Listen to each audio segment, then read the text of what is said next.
Ya, Assalamualaikum warahmatullahi wabarakatuh. Rekan-rekan sekalian, pada kesempatan hari ini saya akan mewawancarai Bapak Joko Sumardi MPD. Beliau sebagai pengawas dan juga sebagai pembina pendidikan di perguruan Muhammadiyah, ya, yang pada saat ini beliau menjabat.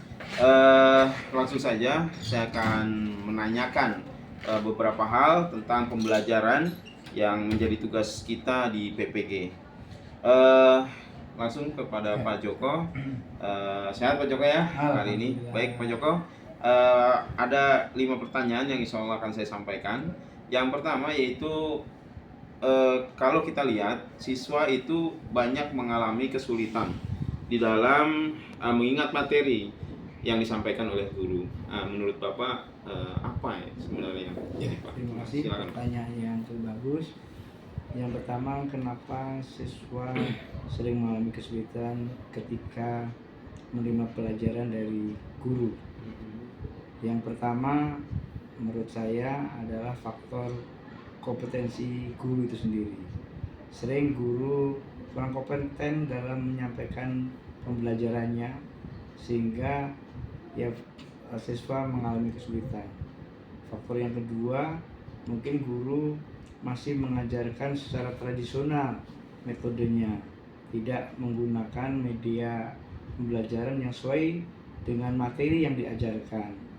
Media pembelajaran ini sangat penting di dalam mempercepat transportasi ilmu pengetahuan. Baik, terima kasih atas jawabannya.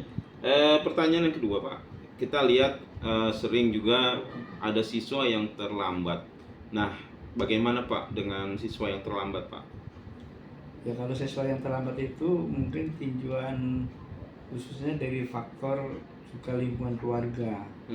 Lingkungan keluarga yang disiplin juga akan berpengaruh terhadap kepribadian anak. Kalau orang tuanya sering mengajarkan tepat waktu, insya Allah anak-anak juga sering tepat waktu.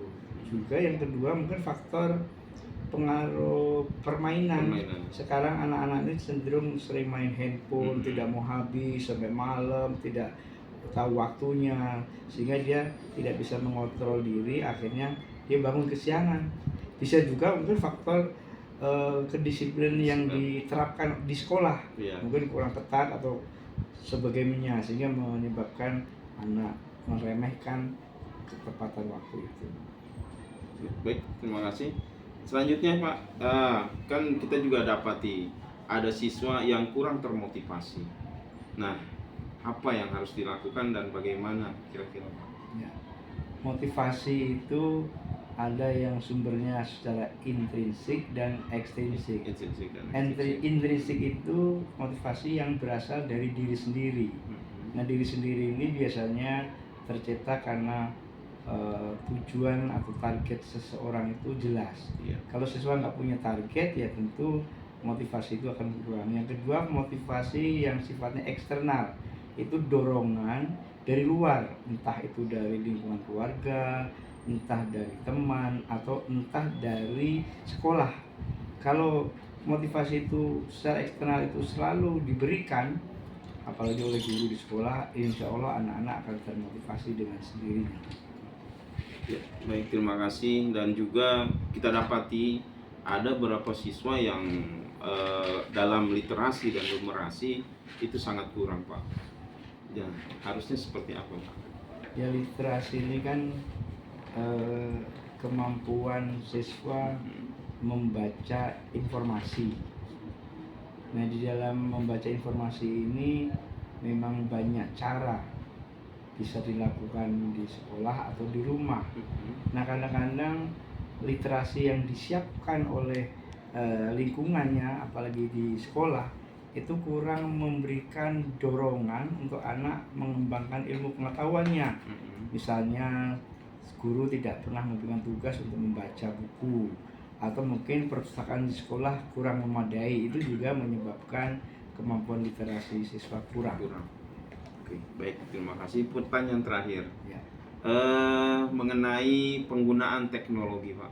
Kan sekarang ini teknologi itu sangat dibutuhkan. Nah, makanya sekolah-sekolah itu sekarang menggunakan teknologi, ya terutama mungkin yang sering siswa pakai, ya, HP, apalagi sekarang pemerintah mengharapkan kita tidak gaptek atau gagap teknologi, ya. Nah, apa yang harus dilakukan Pak untuk masalah teknologi? Yang pertama tentu fasilitas informasi teknologi ini harus menjadi unggulan di sekolah. Ya.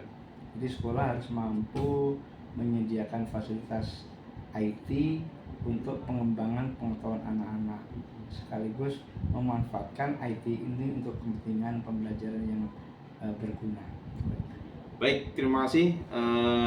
Demikian rekan-rekan wawancara saya dengan Pak Joko Sumardi MPD.